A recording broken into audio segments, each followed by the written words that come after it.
yitwa Shakira ati underneath your crawlers, ati imbere aho ngaho nyuma y'imyenda, ati hari inkuru itarangira. Urumva akomeza agira ati hari umugabo nahisemo aho nita muri teritwari yanjye cyangwa mu birindiro byanjye, ati kandi ibintu byose mba nshaka kugira ngo mbe umukobwa mwiza birahari.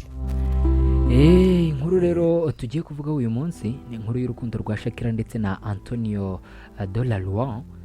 Umubano w'urukundo rwabo rero ukaba wari umwe mu mibanire yamaze igihe kirekire kandi ikomeye mu buzima bwa Shakira. Bakaba baratangiye gukundana ahagana mu mwaka w'2000, maze bakomeza kubana mu rukundo hafi imyaka 11. Bahuye rero mu mwaka w'2000. Shakira yari muri Argentine mu bikorwa byo kwamamaza umuziki we. Antonio de la Roi wari umunyamategeko akaba ndetse n'umuhungu wa Fernando de la Roi wari perezida wa Argentine. Icyo gihe niho rero bivugwa ko ngo bahuriye. Nyuma rero yo guhura batangiye gukundana maze umubano wabo urakomera. Antonio ntiyabaye umukunzi wa Shakira gusa, yaje no kugira uruhare mu buzima bwe bw'akazi ndetse no mu bikorwa bijyanye n'umwuga we w'umuziki, cyane cyane mu gihe Shakira yatangiraga kuba icyamamare ku rwego mpuzamahanga. Bari bakomeye cyane mu rukundo kuko mu mwaka w'2001 havuzwe ko Shakira na Antonio bari barasezeranye kuzashyingiranwa, ariko ntibigeze bihutira gukora ubukwe. Bakomeje kubana nk'abashakanye nubwo batigeze bakora ubukwe ku mugaragaro. Muri icyo gihe umwuga wa Shakira wari uri kuzamuka cyane. Ubwo ni guhera mu mwaka w'2000 album ye Laundry Service yasohotse 2001 yamufashije kumenyekana cyane ku rwego mpuzamahanga. Indirimbo nka Whenever na Underneath Your Crawlers zasohotse muri icyo gihe. Ubwo nyine ni hagati y'umwaka wa 2001 ndetse na 2002. Underneath Your Crawlers cyangwa se iyo ndirimbo nyine twababwiye mu kanya, bivuga ngo nyine imbere cyangwa se nyuma y'imyenda yawe cyangwa y'umwambaro wawe. Rero bivugwa ko iyi ndirimbo yayikoze ishingiye ku mubano bari bafitanye. Iyi ndirimbo ifite igisobanuro cyihariye kuko yasohotse mu gihe Shakira na Antonio bari gukundana cyane. Indirimbo ivuga ku rukundo rwimbitse, ukumva umuntu ari uwawe, nkaho Shakira agera ahantu hamwe muri iyi ndirimbo agashyiramo verse ivuga ngo nje nawe buri umwe azahura ari uwundi. Kumwifuriza no kumwifuriza gukomeza kumukunda atari ukubera gusa ko agaragara inyuma neza, ahubwo kubera ko we w'imbere amunyuze.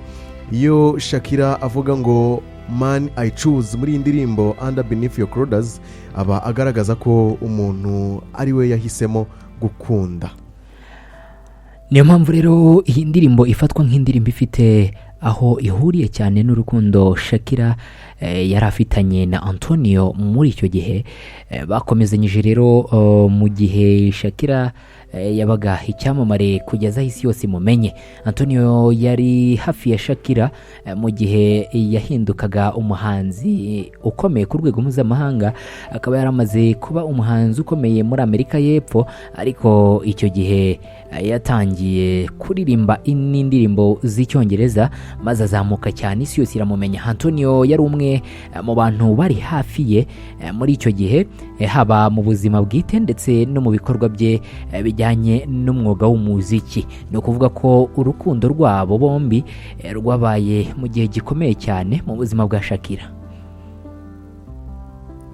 Ariko nyuma ibintu byaje guhinduka, ko nyuma yo kumarana hafi imyaka 10 umubano wabo watangiye guhinduka. Muri Kanama 2010 bafashe icyemezo cyo gutandukana mu buryo bw'agateganyo. Muri Mutarama 2011 batangaje ku mugaragaro ko batandukanye. Cyakora mu magambo yabo igihe batangazaga gutandukana, bagaragaje ko imyaka 11 bari bamaze bari kumwe yari imwe mu myaka myiza cyane y'ubuzima bwabo. Bavuze kandi ko bari bagifitanye ubucuti, kubahana ndetse no kumvikana. Nubwo hari ibihuha byinshi byagiye bivugwa ku mpamvu yatumye batandukana, si byiza gufata ibyo bihuha nk'ukuri kutajijinganywaho. nyuma yo gutandukana havutse n'ibindi bibazo by'amafaranga. Nyuma y'uko rero batandukanye, umubano wabo waje kugira ibibazo bijyanye n'akazi ndetse n'amafaranga.